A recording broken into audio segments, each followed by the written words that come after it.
And you should have controls there, Jeff, I think. So, Okay, let's see.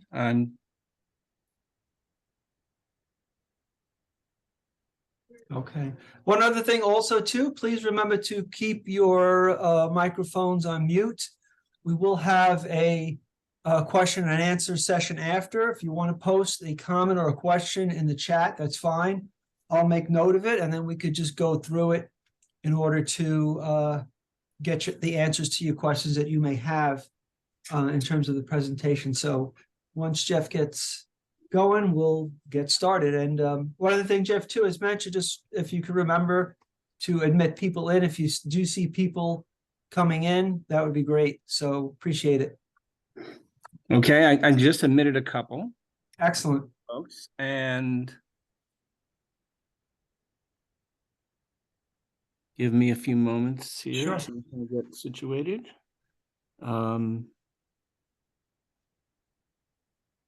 Okay. So, welcome everyone. Good evening. It's really a pleasure for me to be here and share my presentation with you. And as Rich mentioned, I may have to stop once in a while to admit some new arrivers, but I'm going to get going. Give me a moment here. Okay. I'm going to start with a quote from the New York Times from 1866. A tower which, while it is called for by a necessity of the time, will at the same time be an ornament to the beautiful neighborhood and a point of attraction for many visitors. And that's that quote was written in 1866 at a time when the High Bridge Water Tower had been approved, but construction had not yet started. And I think it proved to be very prophetic. And I think it's really kind of, in a sense, the theme of this talk. The High Bridge Water Tower was built for a specific purpose, to house a water tower so that the highest elevation areas of Upper Manhattan could receive water service, because the New York City water system was a gravity-based system. But at the same time, it was an aesthetically distinctive structure and has long proven to be kind of a landmark for the area. I'm going to ask that if anybody who hasn't already, please mute yourselves. And I have to, I think, maybe see if I have to admit anyone else. Give me a moment.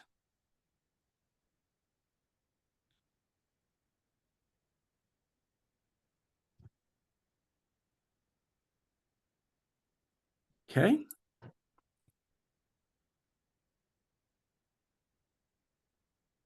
So we're going to start the presentation with a detailed look at the High Bridge Water Tower. And then the second part of the presentation is going to be a history. And I think the two parts kind of complement each other well. So I want to start off just with making sure we all know where the tower is to orientate ourselves. In this aerial photograph, the High Bridge Water Tower is shown in the center inside High Bridge Park in Washington Heights in Upper Manhattan. Immediately west of it, to the left in this photo, is the High Bridge swimming pool. A little bit beyond that is the High Bridge Play Center and then Amsterdam Avenue. The cross streets are 173rd and 174th Streets. And then to the east of the tower, to the right of the tower in this photo, is the High Bridge, which spans the Harlem River and the Harlem River Drive and highway ramps coming off of the Harlem River Drive. And then, of course, on the other side of the bridge, of the High Bridge that is the Bronx. Starting off with a couple basic facts about the water tower. It sits on a bluff about 200 feet above the Harlem River. And the tower itself, from the top, measured from the ground to the very top of the weather vane, is also approximately 200 feet. It's octagonal in plan, and meaning, in other words, that it has 8 walls, and that begins right from the base all the way up to the end of the cupola. And, you know, for identification purposes, I identify those walls by the 8 main compass points, north, northeast, etc. And the tower sort of is divided into 4 main parts, going from bottom to top: the base, the shaft, the tank room, and the cupola. The base has one door on the north wall, which we see in the picture here on the left, arch-shaped entrance. There's also windows on 4 of the 8 walls at the base on the northeast and southeast, etc. And we see one of those windows here in a photo on the right.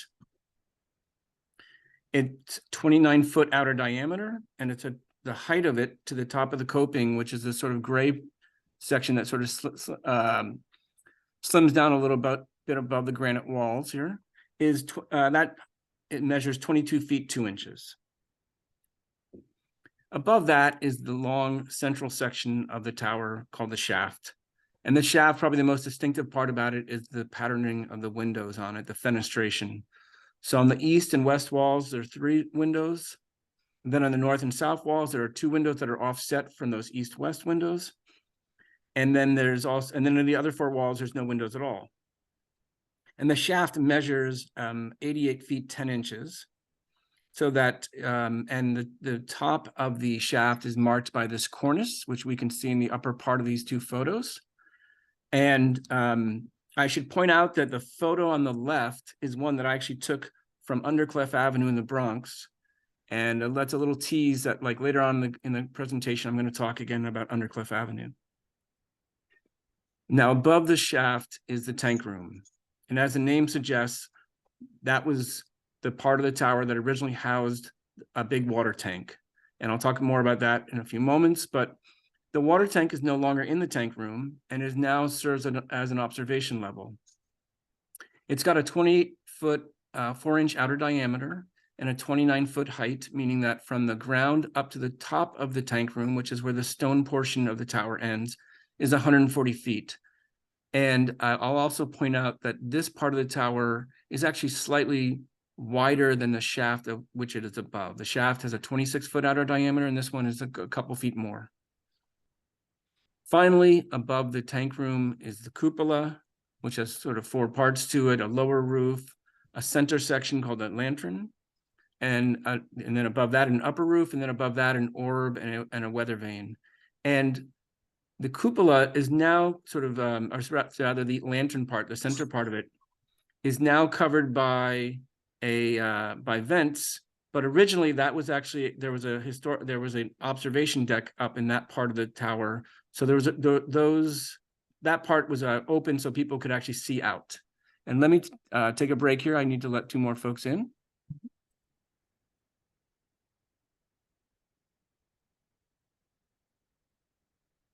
Okay. Moving on.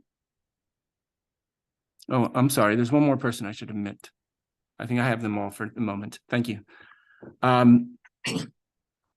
Moving on, we're going to take a quick look inside the High Bridgewater Tower now. And the key takeaway from this slide is that this water tower was built in a sense like the old cathedrals or old towers of medieval times were built. These are load-bearing walls. There's no steel structure here like a skyscraper. So at the base, the walls are very thick. They're 5.5 feet thick. So while the High Bridgewater Tower measures 29 feet at the outside, the outer diameter, it's only 18 feet in the interior diameter. And when you walk inside the High Bridgewater Tower, what you basically see are pipes and stairs. The stairs lead up through the shaft up to the tank room, and they wind up along the walls of the inner walls of the tower. And there are also pipes in the center that lead up to the tank room. And also, I'll point out one distinctive thing about these pipes is in several places they have the raised numbers 1894 on them. And when we go through the history, I'll explain why although the tower is older than that, the pipes are from 1894. Okay, so as I mentioned, the tank room was originally, as the name suggests, the place where the structure held a large water tank. And in fact, that water tank was 47,000 gallons. But now the tank is long gone because the High Bridgewater Tower is no longer part of the New York City water system in an active sense. And it is now where one goes to get an observation view of the surrounding area. Some facts about the tank room.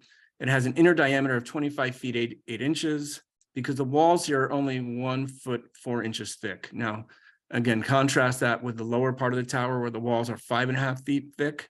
and the interior diameter is only 18 feet. So this part of the tower is much more spacious. It also is much more light filled because this part of the tower has long vertical windows on all 8 walls, 2 windows on 8 walls. And while that was originally to provide some light, so if anyone needed to inspect or repair the tank, now it really functions very nicely as an observation level.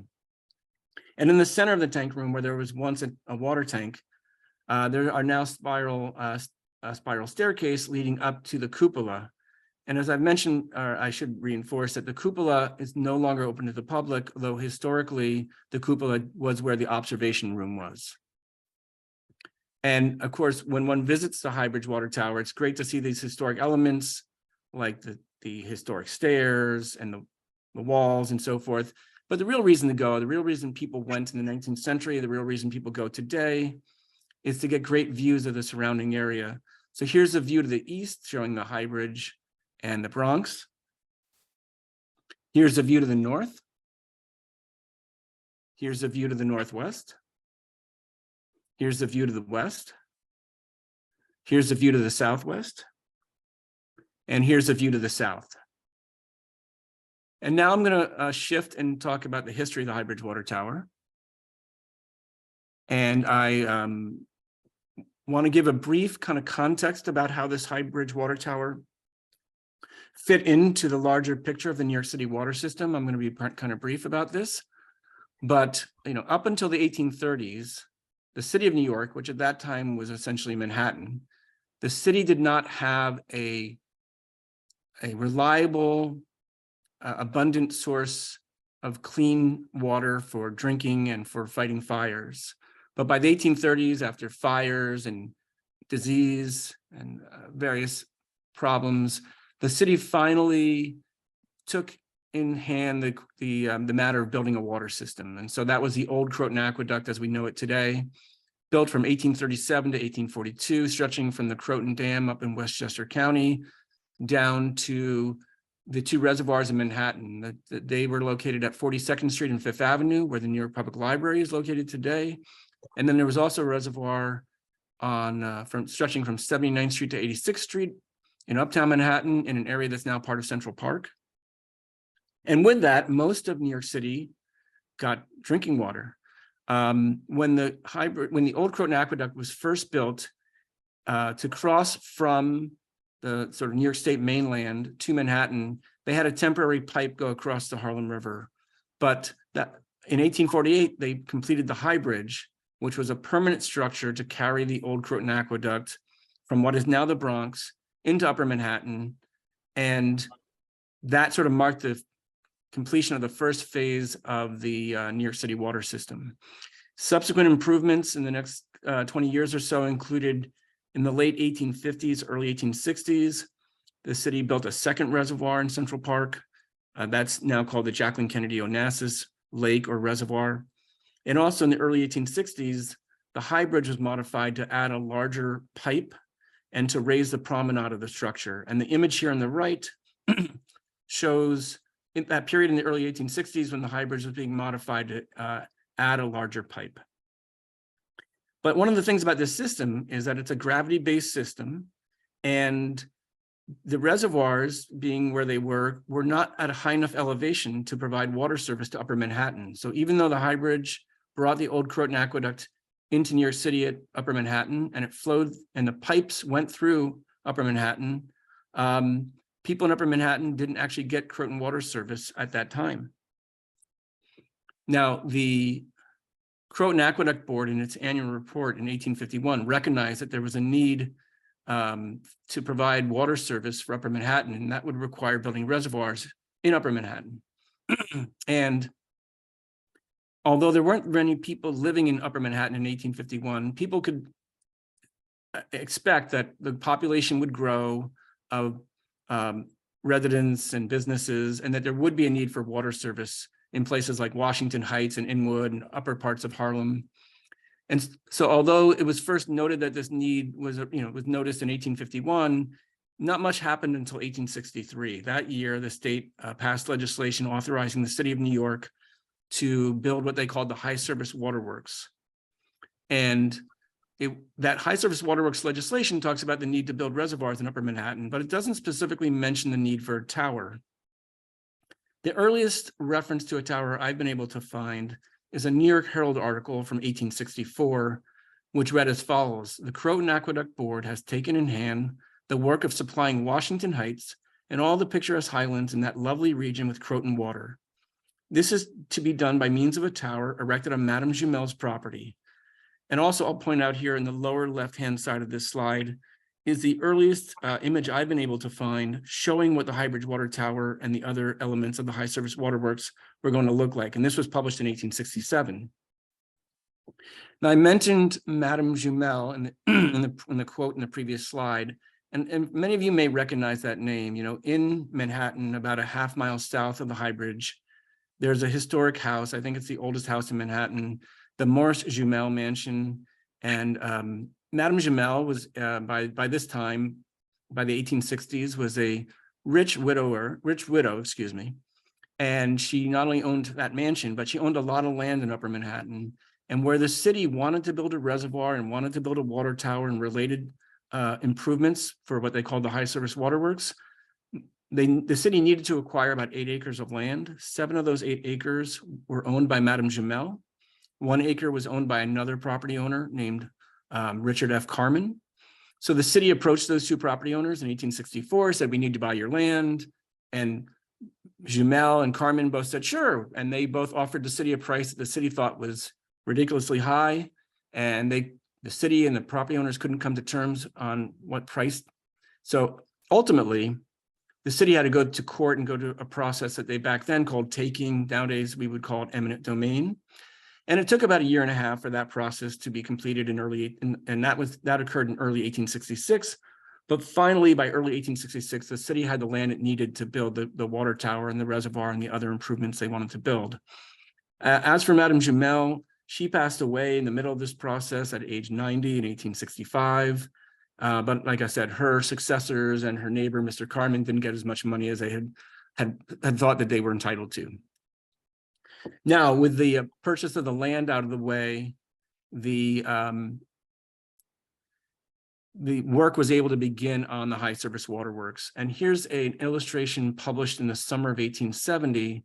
I've added labels, but it shows all the major components of the high surface waterworks as they existed in the summer of 1870. So in the top center of this photo, we see that the tower has begun construction. It's just shown as a little stub, but that's where the High Bridge Water Tower will rise.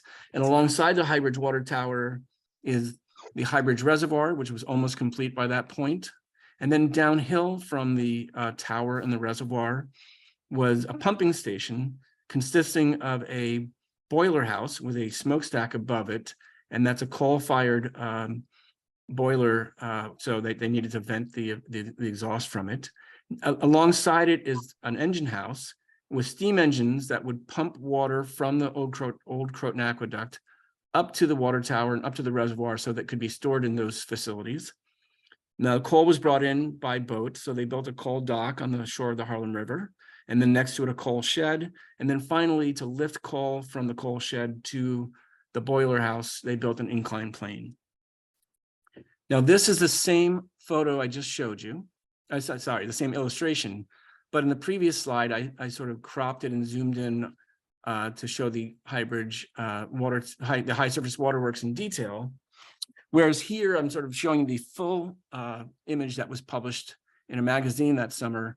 And I really like this image because it shows the context of the area. You know, it shows the Harlem River. It shows the Westchester County side of the river, what eventually became the borough of the Bronx. And you can see someone riding by with a horse and buggy. And it just gives you a sense of, you know, how sort of relatively rural this part of New York still was. And you can see people on the shoreline of the Harlem River there and the boats on the river. Now, here's some key facts and figures about the high surface waterworks. The reservoir was built from 1866 to 1870. And it was at high enough of an elevation, it was at an elevation of about 221 feet above sea level, that it could provide water pressure to about 90% of the high surface area. And the high surface area at that time was basically synonymous with Upper Manhattan, basically everything from about 135th Street north. And that reservoir had a capacity of about 10.8 million gallons. The water tower was the last part of the high surface waterworks to be completed. It was built, construction started in the summer of 1869. By the summer of 1871, the structure of the tower was completed. In the following year, 1872, the water tank and the water pipes were installed. You know, the whole purpose of having this tower, of course, was to house a tank. And this originally served the highest elevation areas of Upper Manhattan, or about 10% of the customers in the area. The tank had a capacity of 47,000 gallons, and the high water line of the tank was about 336 feet above sea level. But as sometimes seems to be a condition with city projects, the full benefit of this tower was not really realized until the following year, 1873, because in order to get water from the water tank to customers, you have to have all the water mains in place. And so for whatever reason, the city didn't actually complete all the water mains that were needed until 1873. But with that, about 150 years ago, people in Upper Manhattan now could have Croton water service. Now, here's a couple of photos I want to share with you. The first one here is undated, but this is the earliest photo I've been able to find showing the High Bridge water tower. And here it's under construction. You can see the tower is mostly done, but the cupola is not yet in place. So based on other information I have about the tower, I can date this to either late 1870 or early 1871. And here is the earliest dated photo I've been able to find of the completed water tower. This was published in April 1872, and it shows the High Bridge water tower and the High Bridge, and just below the High Bridge, you can see the High Bridge pumping station with that distinctive smokestack. Alongside the High Bridge water tower, you can see the walls of the reservoir, and of course, on the Bronx side, you can see trees and grass, and so it's a nice view and a nice sort of snapshot in time. So I'm going to now sort of cover sort of three, I think, kind of important questions about the High Bridge water tower and kind of dispel some misinformation that has been cropped up over the years. The first question is, who designed the High Bridge water tower? If you go on Google and you type in who designed the High Bridge water tower, it will tell you that John B. Jervis designed the High Bridge water tower. However, I can tell you that based on my research, I'm convinced that that's incorrect, and that in fact we should give the credit for the design to two other guys whose last names are Craven and Dearborn. Now, a little bit about who is John B. Jervis and why was he credited with designing the High Bridge water tower. Jervis was the Croton Aqueduct chief engineer, and he served from 1836 to 1848. He oversaw the completion of design of the old Croton Aqueduct, including the High Bridge, and he oversaw their construction. And no doubt he deserves tremendous credit for accomplishing that. However, after 1848, he left the employ of the Croton Aqueduct Department, and he went on to other exploits. He worked in the railroad industry, and he worked in other parts of the country. There's no evidence of him having any involvement in designing the high surface waterworks or the High Bridge water tower in particular. In fact, I found a paper that he wrote towards the end of his career, and I forget the exact year, but it was in the 1870s or 1880s. And he doesn't mention having anything to do with this tower. In other words, he didn't take credit for it. He didn't say that he had designed it. The mistake about people thinking he had designed this tower seems to have originated with a 1967 report. In 67, the city of New York designated the water tower as a landmark. And in the landmark designation report, it says that the design of the tower was, quote unquote, attributed to John B. Jervis. And I suspect this was just a mistake someone made. They got the High Bridge water tower and the High Bridge mixed up. But unfortunately, that mistake has been repeated many times over in books and in newspaper articles, et cetera. So unfortunately, it's become so widespread that many people innocently read this and believe that he's the designer. In fact, as I said, the people we should credit with designing the tower are Alfred W. Craven, who served as Croton Aqueduct chief engineer after Jervis. He served from 1849 to 1868. And the other one is William L. Dearborn, who was a Croton Aqueduct engineer in charge from 1862 to 1872. And multiple accounts from the 1860s and 1870s credit these two guys with designing this tower. And none of them mentioned John B. Jervis as having anything to do with the tower. And I looked through the official reports, and the official reports just credit the design of the tower and the other elements of the high surface waterworks just to the department in general. And of course, Craven and Dearborn were the top two guys in the department. On the right here are some official plans that Dearborn signed in the early 1870s. And while I wouldn't stake my claim on him deserving credit for design purely on the fact that he signed these plans, he's mentioned over and over again in contemporary accounts. There's a second question that's kind of interesting about the High Bridge Water Tower, which is that in the collection of the New York Historical Society, they own a silver-plated 32.5-inch tall model of the High Bridge Water Tower. And inscribed on that tower are the following words: presented to John L. Brown, August 7th, 1871, by the employees on the tower works as a souvenir of the pleasant times passed in his employ. Now, who was John L. Brown? He was a businessman who had various businesses he was involved in, and one of those was building contractor. And in 1867, he got the contract to build both the High Bridge Water Tower and the pumping station. So the story of this model seems to be that these grateful workers, so happy with their boss, gave him this really expensive silver-plated, over 2 foot high model of the tower to him. However, other evidence strongly suggests that it wasn't from the workers, but instead from William M. Tweed, better known as Boss Tweed, the infamous political leader of the late 1860s and early 1870s in New York. And the reason why I say that is a couple pieces of evidence. The first that is that years later, in 1893, an ad appeared in the New York World newspaper, which read as follows: model of High Bridge Water Tower in silver and platinum, given by Tweed Ring to constructing engineer at a great bargain, Mrs. John Mackey, 34 East 14th Street. Now, the New York World newspaper got curious about this, and they actually sent out a reporter who interviewed Mrs. Mackey. And a couple days later, they ran an article about this story. And the headline of that article, it's a little fuzzy here, but I'll read it for you. Model of High Bridge Water Tower, a relic of the days of Boss Tweed in the possession of Mrs. Mackey. Turns out Mrs. Mackey was a woman who ran a jewelry store in Manhattan. She told the reporter that the year before she had bought this High Bridge Water Tower model at a pawnbroker sale, and the pawnbroker had told her that it had been in his shop for 10 years. And she was convinced, and the reporters were convinced, that this was a gift not of the workers, but of Boss Tweed. So that led me to sort of investigate why Boss Tweed and John L. Brown. Well, in the time that the High Bridge Water Tower was being constructed, Tweed, among other things, served as the Commissioner of Public Works for the city, which meant that he controlled the Croton Aqueduct, although he later resigned because he was facing corruption charges. But in the summer of 1871, before his sort of things started falling apart, he apparently paid for this model and gave it to Brown. And the question is, why would he have done that? Did he do that just because he thought Brown was a swell guy and, had done such a great job having the tower built? Well, in fact, Brown, among his other business activities, held the city's street sweeping contract, and he'd had that for several years. And around 1872, while Boss Tweed was under investigation, and eventually, long story short, Tweed eventually got convicted of various corruption crimes and ended up in prison.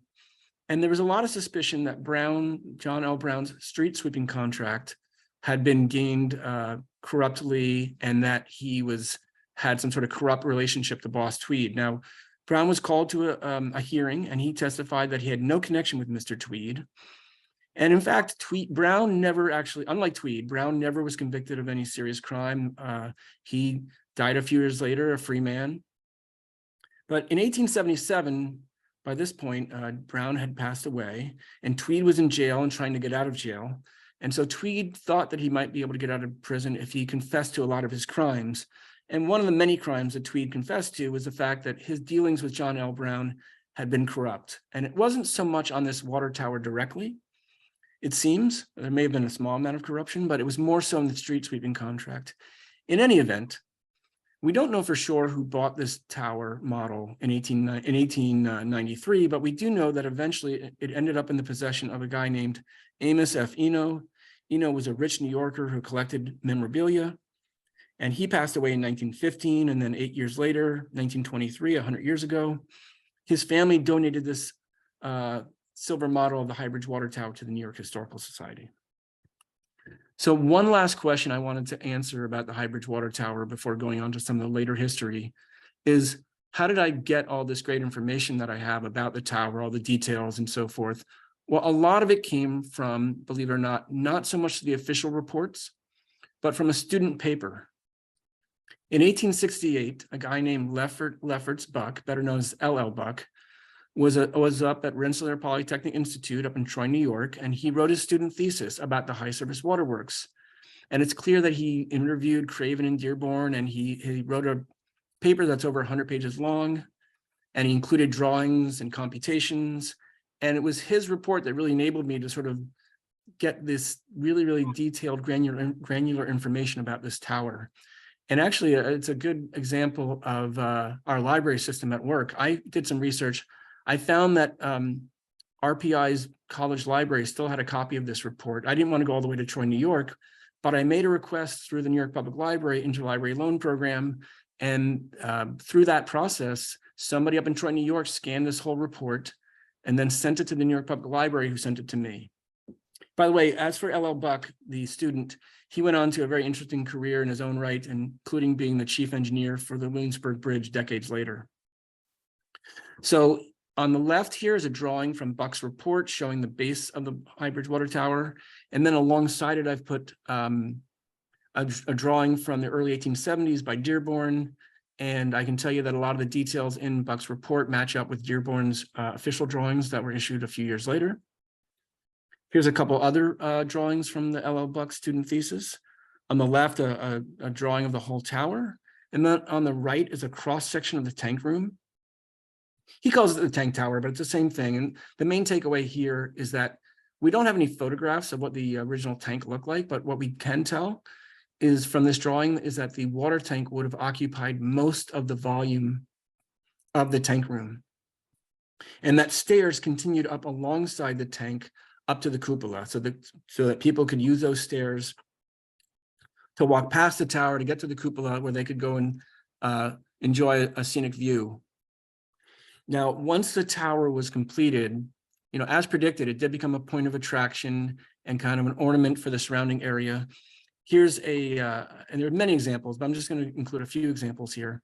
Here's a illustration of the water tower and the High Bridge and of the High Bridge pumping station from 1882. And I really love this one because you can see on the Bronx side, there's this horse with a covered wagon. It really makes the Bronx seem as if it was kind of like, the Wild West of pioneer days.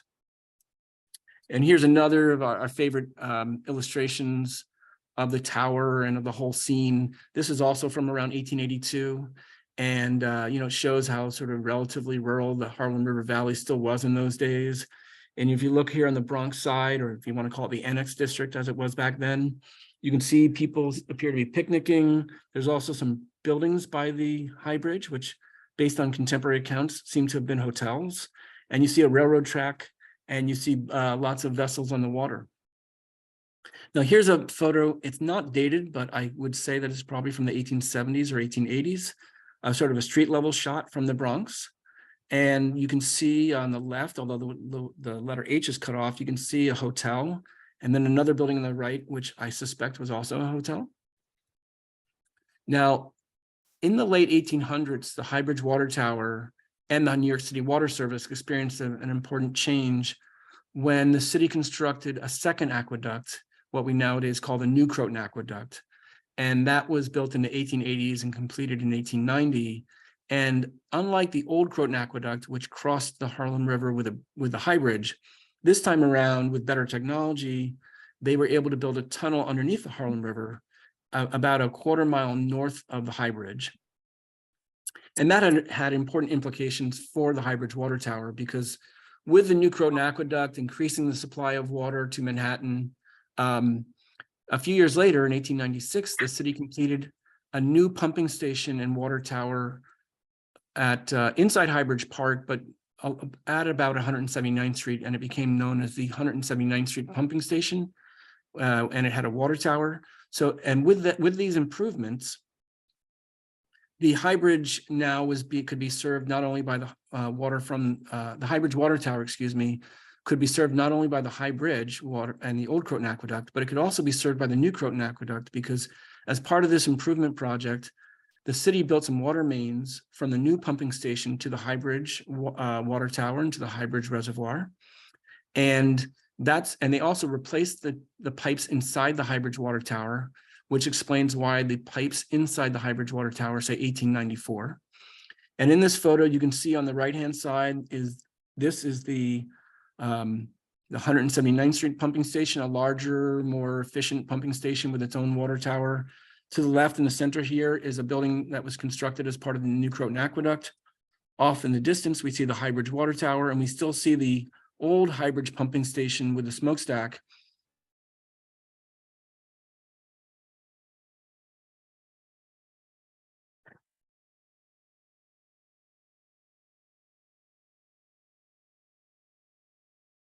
Peachy, because while Manhattan was well served with the new Croton Aqueduct, I'm going to pause for a second. I hope you could hear me. I got a message on my computer that my internet connection was flaky there for a second, but I hope it's back. But getting back to the Bronx, in the early 1900s, the Bronx was actually experiencing severe water supply and pressure problems, because while the Old Croton Aqueduct and New Croton Aqueduct passed through the Bronx, they didn't directly provide water to the Bronx. The Bronx had other water supplies, but they weren't abundant enough to address all the demand increase for water that was happening in the Bronx. The Bronx was experiencing a lot of development, and it was experiencing what people called a water famine. We see a headline here from 1900 saying water famine in the Bronx, all sorts of problems. And then the following year, in February of 1901, the water supply problem became so bad in the Bronx that the city had to institute some short-term fixes. And one of them was to have the High Bridge water tower actually provide some water service and water pressure to the West Bronx. So in this headline on the right, which is from February of 1901, the bottom of the headline says High Bridge standpipe and emergency pumps to be used. Standpipe is just another word for a water tower or water tank. And so the city figured out a way to pump water through the High Bridge water tower, and then reverse the flow of water on the High Bridge, and then connect water mains in the Bronx, so that at least some people in the Bronx could get some water service through the High Bridge water tower. This didn't, despite what this headline says about plenty of water for the Bronx, it didn't fix the Bronx's problems, but it did help, at least for the short term. The Bronx's problems were really fixed in terms of water a few years later, in 1905 and 1906. In 1905, the Bronx got its own pumping station and water tower. And that was the Jerome pumping station with a water tower. And that's on Jerome Avenue, just a bit south of Mosholu Parkway. And that started, that was connected to the Croton water system and helped along with the Jerome Park Reservoir, which was completed the following year, to address the water supply problems in the Bronx. And it seems like after that, things got better. And this pumping station and water tower in particular served the highest elevation areas of the Bronx. Now, the Jerome Water Tower, a little bit like the High Bridge Water Tower, was kind of a local landmark. I found a quote here from 1906, the year after the water tower was, the new Jerome pumping station and tower was completed. And it reads as follows: the tower of the high pressure pumping station, which about 300 feet above sea level, is a landmark for many miles around. And that's from the book History of Bronx Borough by Randall Comfort. So for a few decades, this was kind of a local landmark for that area of the Bronx around Mosholu Parkway, Jerome Avenue, Jerome Park Reservoir. But the water tower was actually removed, and I can't pinpoint the exact date, but it was probably sometime in the 40s. The photo here in the center of this slide is from 1936. The photo on the right is zoomed in, and I zoomed in for a reason, to show that sort of alongside the water tower, there was a secondary vertical structure, a narrower structure, which I'm pretty sure was a chimney, which would have been used to vent from the pumping engines inside this pumping station. And that Jerome pumping station building still remains. It's still there today, still part of the New York City water system. There's still the chimney, although the tower is no longer, the water tower, the larger water tower is gone, but it's still part of the water system. And, you know, the nature of the New York City water system throughout the 1800s and early 1900s was constantly changing. But here's a map from 1915, which gives you some sense. This map covered the whole city, but I've kind of cropped it to zoom in on the Bronx and Upper Manhattan. And it kind of shows you how different parts of the city were served by different facilities. So we can see sort of Riverdale and the Northeast Bronx had what they called tower service. They were being served by that Jerome Park pumping station and tower. We can see that most of the sort of West Central Bronx was served by the Williamsburg service, which was through the Williamsburg Reservoir. And then what you might call sort of the South and East Bronx were what they called the low service area, and that was served by the Jerome Park Reservoir. And we see similar things in Upper Manhattan with tower service from 179th Street and from the High Bridge Water Tower and the reservoir service. But, you know, these things were constantly changing, but this was a sense of how these different facilities provided service. So I'm going to quickly run through some later history of the High Bridge Water Tower to get back to that.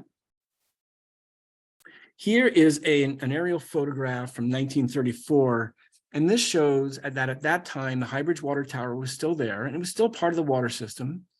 To the left was the High Bridge Reservoir, which was still there, but in its final days. To the right of the High Bridge Water Tower, we see that the High Bridge pumping station with that distinctive smokestack is still there.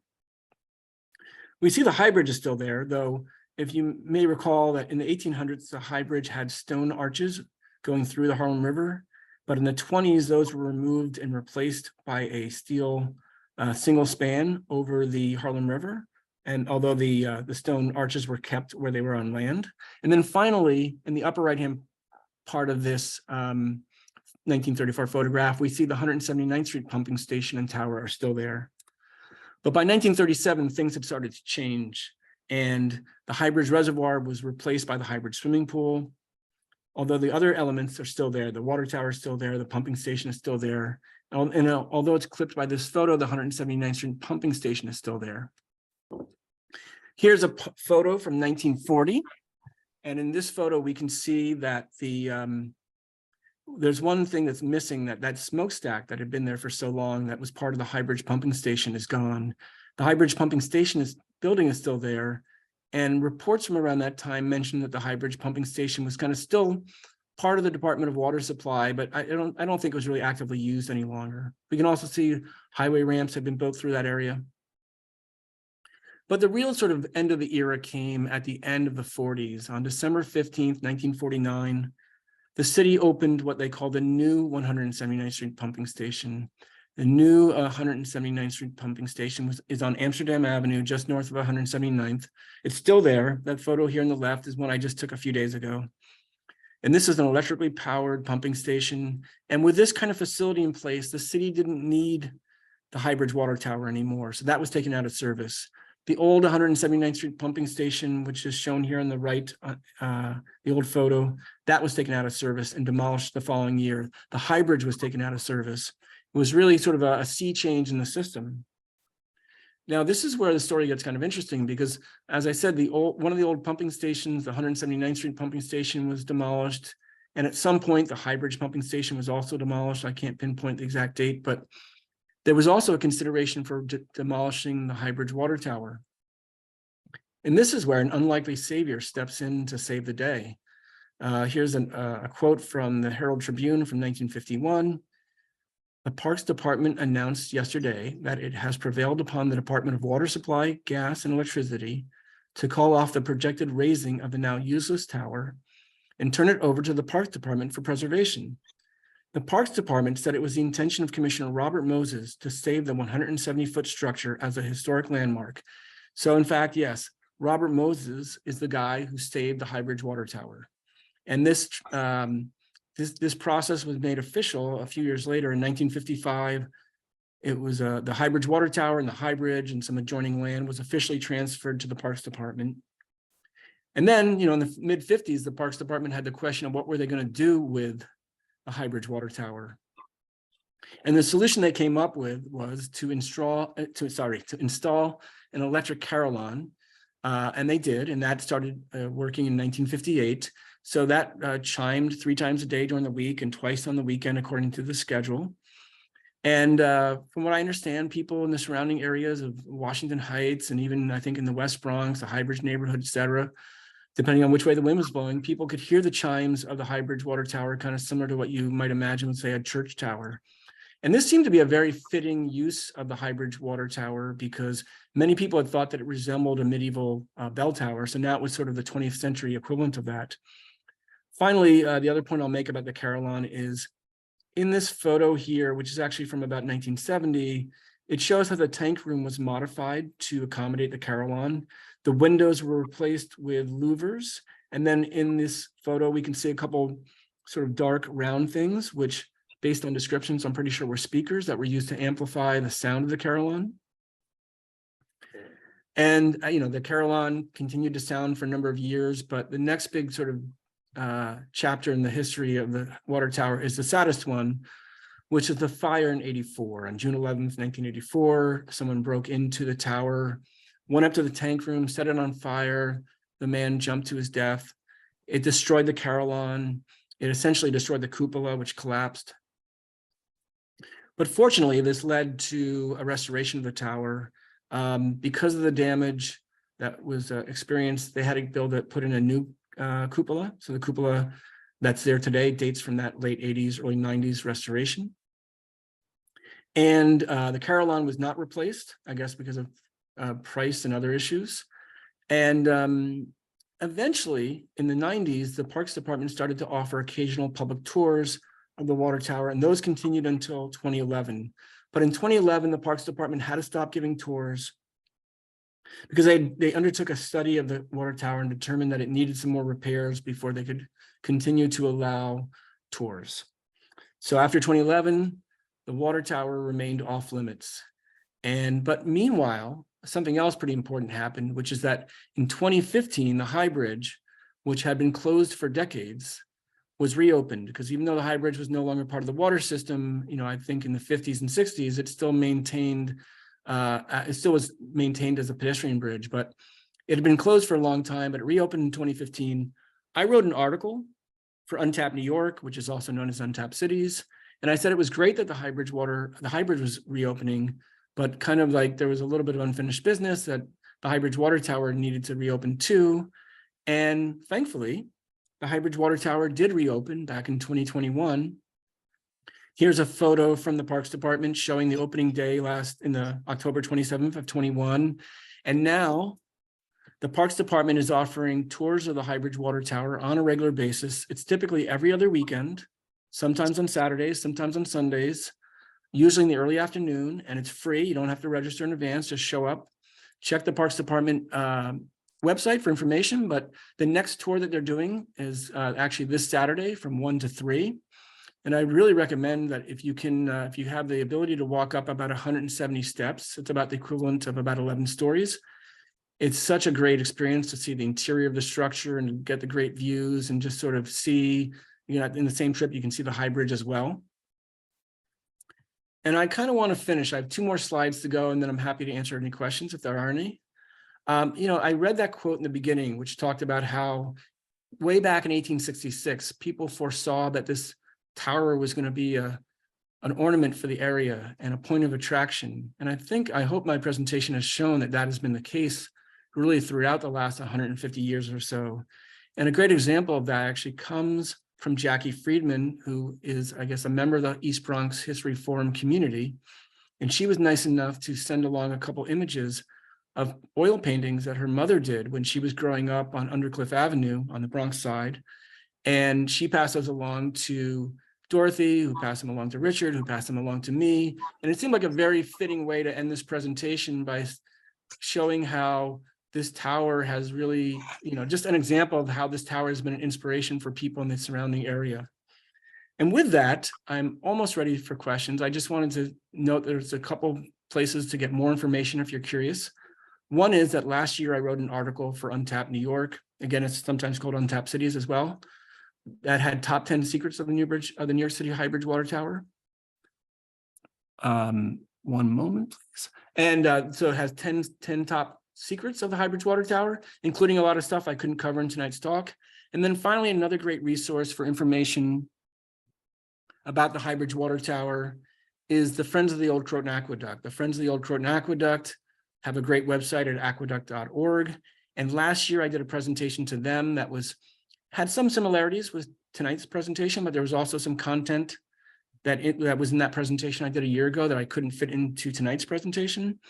So if you're really hungry for more High Bridge Water Tower information, please go to the Croton Aqueduct website of the Friends of the Old Croton Aqueduct. And also, I passed along my copy of the L.L. Buck thesis to the Friends of the Old Croton Aqueduct, and they now post it on their website. And with that, I'm happy to answer any questions.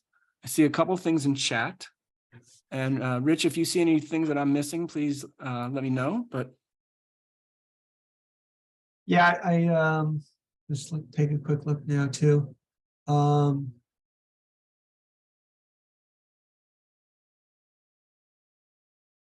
I see Jackie has confirmed that that's a painting that she passed along. I guess maybe how about Jackie, if she has any more information or about how her mom maybe started getting the painting, or how and why that was such a focal point for her paintings. I mean, that might be a good point to go on. So I don't know if you want to exit out of the. No, I'm happy to speak. Do you want me to speak? Yeah, that's great. Jeff, would you mind exiting out of the presentation mode? Sure. You want me to stop sharing my screen? Is that the best way to do it? So maybe we could see if we could see Jackie, and it'd be good. I'll put my face on. That'd be great. Give me a second. Okay, hi. Sure. My mom painted there in the late 40s and the 50s, and she went there because it was cheap to live there and it was very picturesque, and she was an artist. And from what I understand, she would walk down to the river with my baby carriage or when she was pregnant, she would go down with just, with the easel. Then when she had me, she would tie the canvas to the carriage, strap everything on, and go down and stand by the river, a woman alone, wasn't afraid, painting the water and the scenery. And we have a lot of pictures of that area of the Bronx, Cedric Avenue, a number of paintings, because that was sort of very countrified then. And my grandmother, who was, of course, Eastern European and superstitious, used to cry that the baby's going to be born with a rat mark on her face if you go down the water, because my mother would see rats jumping in the water. But I wasn't born with a rat mark. But that was the story. It was a cheap place to live that was very countrified. Did she manage to profit much from her paintings? Did she sell them, or was just a No, it wasn't a hobby. She made a living in art, and eventually teaching, because it wasn't that, it wasn't that lucrative. You couldn't be sure when the money was coming in, but she did landscapes and portraits. Wow. And a lot of her stuff is, they were all factories down in the Harlem River then. I have pictures and I have many paintings in my house now, and it shows all the industry along the water. It was amazing what they had down there. Thank you, Jackie. Appreciate that. I think we had another question here. It says, please tell more about the High Bridge when it was closed and reopened, and who and which city agencies were responsible. So I'll tell you what I know. The funny thing is, no one seems to know exactly when the High Bridge closed, but the reports seem to, the story that's out there is that sometime probably in the late 60s or early 70s, there was a problem with kids of the day dropping stuff on the Circle Line or on other boats. And so the city at the time didn't want to deal with it, so they just closed it off. And then it just sort of became, closed for decades. And by the time they wanted to reopen it, they determined that they needed to do some improvements. So it was done, it was a Parks Department project, but they brought in contractors, and they did it in, in tandem with the New York City, I think, Department of Design and Construction. So, both these things, the restoring the High Bridge and restoring the High Bridge Water Tower were kind of like multi-agency projects. And I think in both cases, it was really a question of like getting the money. The High Bridge Water Tower had been on the list of projects for several years, but it took them, 10 years to actually fix it. I have a couple of questions myself, if you don't mind. Okay, sure. This is one for Jackie. I don't know if you're still living in the Bronx or not, but if you are, that's great. But are you still there in the Bronx, or have you moved out since, or? You're on mute, Jackie. Just unmute. About that. I don't want to clank around. No, I live in Westchester now, but not that far. And I do pass the old neighborhood when I take the bridge from Jersey and see Undercliff Avenue. We lived in a little red brick building that was on Undercliff Avenue. Right. Interesting. Frank, with two answers and a question. For Jackie, there used to be a restaurant called Coogan's on 168th Street. It was very popular, but it closed. There was a big fuss about that. And also, Mr. Jeff Rubin was correct about when it was closed years ago. I remember all that. And the question I have is, I only got there at to your program at the very end because I went to another club, and I was wondering if this is all going to be shown through another group or anything. It's on Facebook. We're going to post it on Facebook. If you have a Facebook account, definitely. So, Facebook. Thank you, President. You're welcome. Some of the quick questions that I have for you, Jeff. The observation deck. When did it close? I don't know if you mentioned that in the presentation.